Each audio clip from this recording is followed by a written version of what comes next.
Assalamualaikum warahmatullahi wabarakatuh. Saya Dian Patricia dengan NIM 2103045. Saya merupakan mahasiswi Politeknik LPP Yogyakarta. Di sini saya akan menjelaskan materi tentang neraca saldo.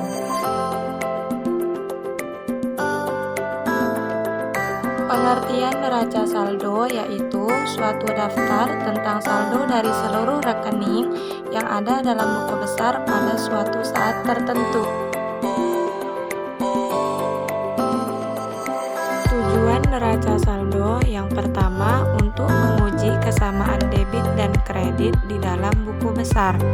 Yang kedua, merupakan ringkasan dari buku besar sehingga mempermudah penyusunan laporan keuangan.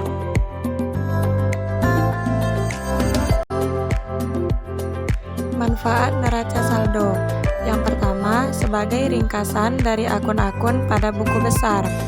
Yang kedua, sebagai penguji keseimbangan jumlah debit dan kredit yang ada dalam buku besar.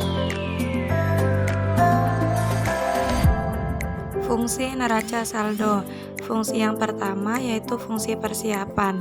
Berfungsi untuk mempersiapkan pembuatan laporan akhir keuangan pada suatu perusahaan, baik perusahaan barang ataupun perusahaan jasa. Yang kedua yaitu fungsi pencatatan. Berfungsi untuk menyajikan data pada perusahaan, baik perusahaan barang ataupun perusahaan jasa.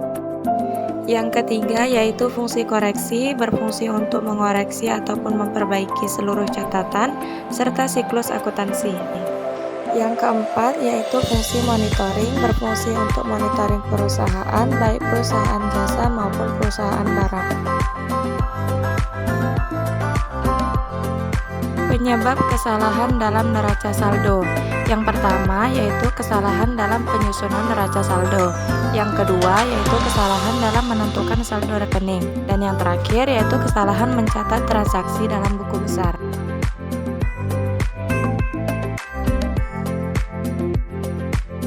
Kesalahan yang tidak berpengaruh terhadap keseimbangan debit dan kredit.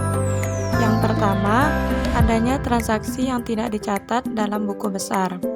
Yang kedua, terdapat kesalahan dalam jumlah rupiah yang dicatat dalam buku besar.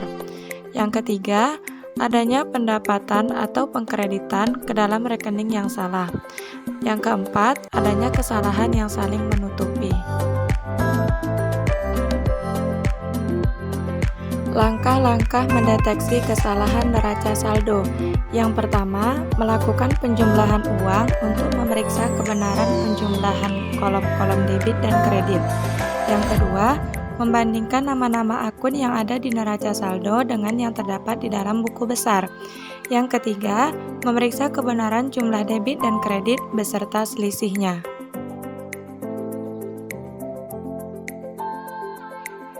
Yang keempat, membandingkan secara hati-hati angka-angka yang ada di akun dan neraca saldo.